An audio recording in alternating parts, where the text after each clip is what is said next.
produire un rapport intégré nécessite une approche structurée, cadencée et très itérative. Et la première étape qu'on a eu à franchir, c'était effectivement pour nous de clarifier quel était le gap entre là où on en était, notre maturité à l'instant T, et notre souhait effectivement d'avoir un rapport intégré digne de ce nom. Oui, donc on a réalisé un gap analysis, vraiment comme première étape pour identifier les points forts déjà de GRTgaz par rapport justement au référentiel du rapport intégré. Et puis on a identifié les axes d'amélioration, donc qu'on a agrémenté avec un benchmark de bonnes pratiques pour vraiment que les équipes aussi puissent se projeter sur différents niveaux de maturité dans la pensée intégrée. Et une fois que ce travail est réalisé, on entre dans le dur. On s'est mis d'accord sur les contenus, on le fait valider, il faut produire les contenus. Donc là, il faut mobiliser les collaborateurs, toutes les directions quasiment sont impliquées d'une manière ou d'une autre, et les faire travailler ensemble. Oui, donc après, une fois qu'on avait validé effectivement les différentes propositions d'action, on a organisé donc des ateliers. Donc on a pu par exemple travailler, faire appel à la direction stratégie forcément, à la direction financière, à la direction communication, mais aussi à la direction RH. Et donc on a mené des ateliers de reconstruction par chapitre. Donc par exemple, on a mené un atelier pour réidentifier les grandes tendances qui affectaient l'entreprise. Donc voilà, ou également un atelier par exemple sur les parties prenantes, puisque relier l'exercice effectivement des parties prenantes à la contribution qu'elles ont aux objectifs extra-financiers de GRTgaz.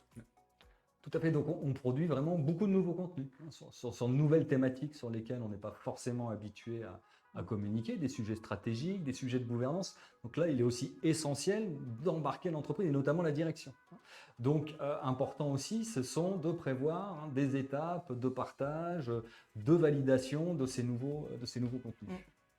Oui, donc on a fait régulièrement des points avec le COMEX de GRTgaz, parce que c'est vraiment important par rapport au contenu justement que les instances décisionnaires soient impliquées et valident d'aller dans cette direction aussi, puisque comme l'a dit Christophe, on va aussi sur des nouveaux contenus, donc l'idée c'est vraiment de les faire valider.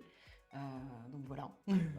Et puis une fois fort de tous ces nouveaux contenus, j'allais dire, voilà, on passe ensuite dans la phase de mise en lumière de tout ce travail. Donc c'est effectivement l'étape rédactionnelle, l'étape de mise en valeur de l'information. Donc là, entre de nouveaux acteurs, notamment par exemple une agence de communication qui doit nous aider à mettre en lumière tout cela. Et d'où là, l'importance aussi, l'importance de pouvoir collaborer, avec d'autres acteurs. Tout à fait.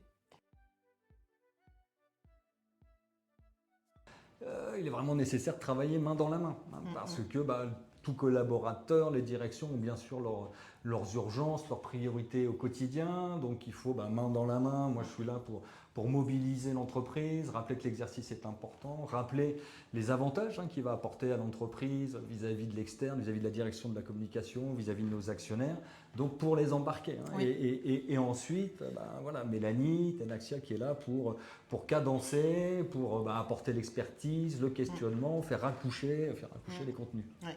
Non, c'est vrai que par rapport à ce que dit Christophe, je crois que c'est vraiment important pour les entreprises en règle générale, c'est de travailler vraiment en partenariat avec les consultants, donc en l'occurrence avec Tenaxia, mais vraiment c'est vraiment important pour la réussite du projet, puisque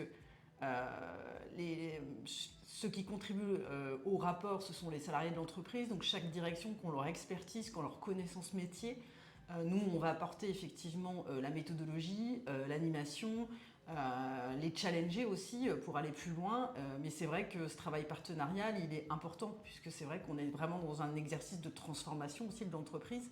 Donc on a besoin de vraiment travailler main dans la main, donc avec le responsable RSE notamment, justement, puisqu'on est dans la conduite de changement.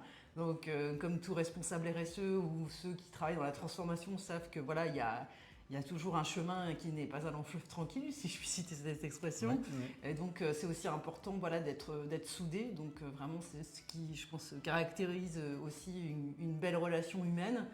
Puisque je pense qu'on est aussi dans la RSE et constructive pour une meilleure valeur ajoutée. Non, tout à fait, il y a un partage de valeurs aussi en arrière-plan. Et puis peut-être rajouter le facteur qui me paraît important, qui dit partenariat dit temps. parce Oui. qu'il y a aussi besoin, pour être pertinent sur le fond, de bien connaître les enjeux, les problématiques de l'entreprise. Et ça se construit avec le temps, mais ça veut dire aussi voilà, prendre le temps côté Tenaxia de s'intéresser sur le fond, bien sûr, aux problématiques, aux enjeux de cette industrie typiquement qui est la mienne, sur le transport d'énergie. Ça fait partie du partenariat et du coup de la valeur ajoutée que peut ensuite apporter le consultant, bien sûr.